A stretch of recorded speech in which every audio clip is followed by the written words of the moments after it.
Hello mga Kapinoy Traveler! Welcome sa ating video. Sa video na ito, pag-usapan natin ang proseso ng US Visa applications at renewal ngayong 2026. Sasagutin din natin ang apat na main topics na madalas ninyong itanong sa aking mga previous videos. Ang bagong $250 fee updates, ang rules para sa Dropbox or interview waiver, at ang gagawin kung nagpalit tayo ng apelyido dahil sa kasal at ang proseso ng biometrics. So if you're not yet subscribed to my channel, please do subscribe dahil makakatulong po ito sa aking channel para makagawa pa ako ng mga videos na kagaya nito. Huwag nyo rin kalimutang i-turn on ang notification bell para naman ma-notify kayo sa aking mga new uploads na mga videos na kagaya rin nito. So unahin natin ang visa fees. Sa ilalim ng bagong One Big Beautiful Act o yung pinirmahan ni President Trump, may mandatory charge na tinatawag na Visa Integrity Fee na nagkakahalaga ng $250. So applicable ito sa halos lahat ng non-immigrant visas kasama na ang B1 at B2 or yung mga tourist visas. So kailan ba ito mag-uumpisa? Yun yung kadalasang katanungan. So sa batas kasi, ang start date nito ay nung October 1 noong 2025. Pero the good news is as of early of 2026, hindi pa ito kinokolekta sa Pilipinas. So inaayos pa ng US government ang sistema para sa payment at yung mga potential refunds na rin. Inaasahan na fully implemented ito bago mag-September 30 ngayong taon ng 2026. So ibig sabihin na kung mag-a-apply o magre-renew kayo ngayong taon or ngayong mga panahon na ito, ang standard fee ay still at $185 na MRV fee. Kaya kung may plano kayong mag-travel, mag-schedule na kayo agad para makaiwas sa charge na ito, which is also $250 at napakalaking amount na rin yan. So, ngayon, paano naman ang reciprocity fee? So, ito yung kadalasang tanong din na nare-receive natin sa ating comments. Ang tanong is kung applicable ba ito sa mga Pilipino. Ang sagot ay depende sa visa category na ina-applyan ninyo. Ang reciprocity fee po ay binabayaran lamang pagkatapos na ma-approve ang iyong visa sa interview. Kung na-deny naman ang visa ninyo, wala kayong babayaran nito.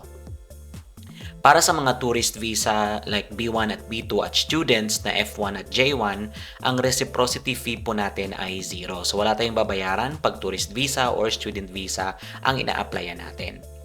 So wala nang additional na babayaran sa embassy pagkatapos ng interview. Pero naman, kung kayo ay kumukuha ng working visas tulad ng H1B or L1, mayroong fee na $459.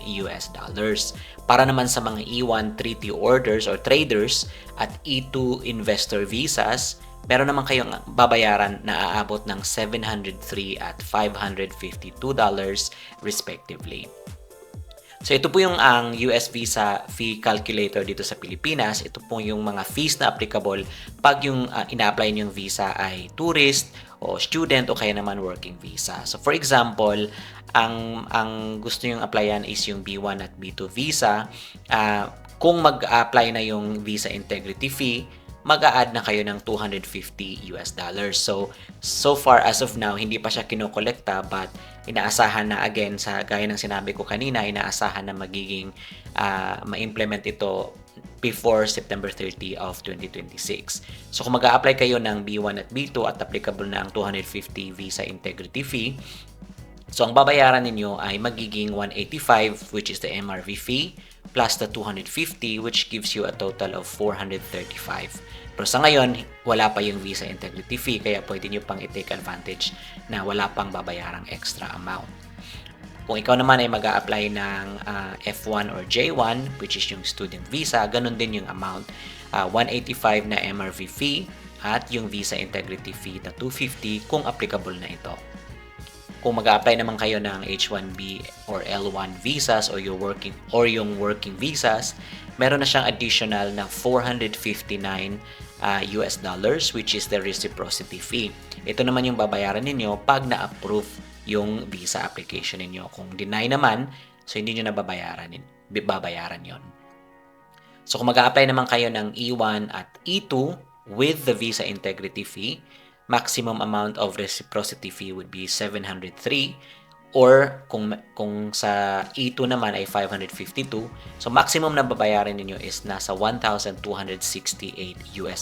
Again, yung reciprocity fee po ay post-approval fee po iyon. So hindi yun babayaran before. Kung babayaran mo lang iyon pag na-approve na iyong visa application.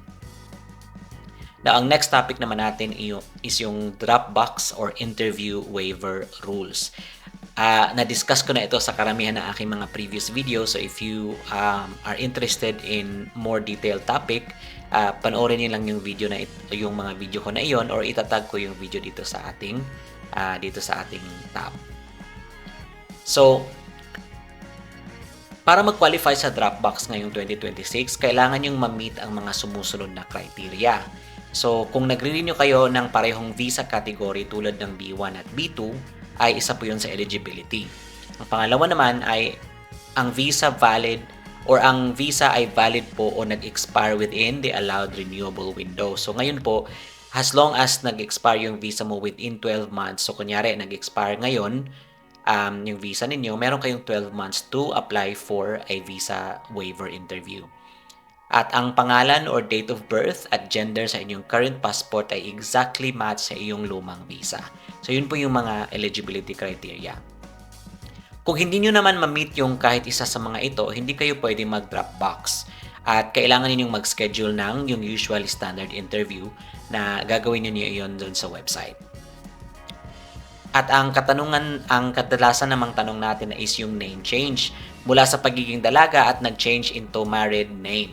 So, paano naman kung nagbago ang iyong apelyido, di ba? So, halimbawa, ang lumang visa ninyo ay nakapangalan sa iyong maiden name, pero ang bagong Philippine passport ninyo naman ay gamit na ang iyong married name. Dahil magkaiba na ang pangalan sa lumang visa at sa current passport, hindi na kayo qualified sa Dropbox. Pwede nyo pa rin i-try sa online. However, most possibly, i-direct kayo to actually apply for the standard interview. Kailangan nyo nang pumunta sa embassy para sa in-person interview at i-prove nyo na ito yung maiden name mo at ito na yung magiging yung bagong passport niyo ay nagko-contain na ng iyong married name. So, gamitin ang bagong married name niyo pag fill out ng form, exactly kung paano ito nakasulat sa iyong bagong passport. Sa tanong na have you ever used other names, ilagay ninyo ang iyong maiden name kasi yun yung luma ninyong pangalan. Sa araw ng interview, kailangan ninyong ipresenta ang original PSA marriage or yung certificate. Ito ang legal proof na nagpapatunay na nagbago na ang iyong name dahil sa marriage. At ipakita ito sa konsul ang iyong lumang passport na naglalaman ng iyong previous US visa para ma-verify nila ang iyong travel history at identity. Ang pang-apat naman ay ating pag-usapan natin ang Cebu Biometrics. May mga katanungan kasi dito kung pwede ba nilang gawin sa Cebu yung biometrics. Para sa mga applicants natin mula sa Visayas at Mindanao, klaruhin lang natin ito, tungkol lang ito sa biometrics. Opisina sa Cebu ay para lamang sa mga US citizens na nag-aayos ng kanilang passport at citizenship documents. Hindi sila nagpo-process ng visa o kumukuha ng biometrics sa Cebu. Kung kayo naman ay nag-a-apply ng US visa, kailangan yung mag-book ng inyong appointment at pumunta sa Manila. Dalawang magkahiwalay na appointments ito, isa sa Visa Application Center para sa photo at fingerprints at isa naman sa US Embassy para sa actual interview. At ayun na guys, ang pag-a-apply ng US visa ay nangangailangan ng tamang paghahanda. Samantalahin natin ang pagkakataon na hindi pa sinisingil ang 250 visa integrity fee ngayon habang hindi pa siya effective or hindi pa siya kinokolekta at posibleng magiging implemented siya ng September 30 of 2026. So there you go guys, sana po nakatulong ang topic na ito. Kung meron pa kayong mga katanungan tungkol sa inyong mga applications, don't hesitate to comment them down below and don't forget to like this video as well and subscribe to my channel. Thank you and God bless.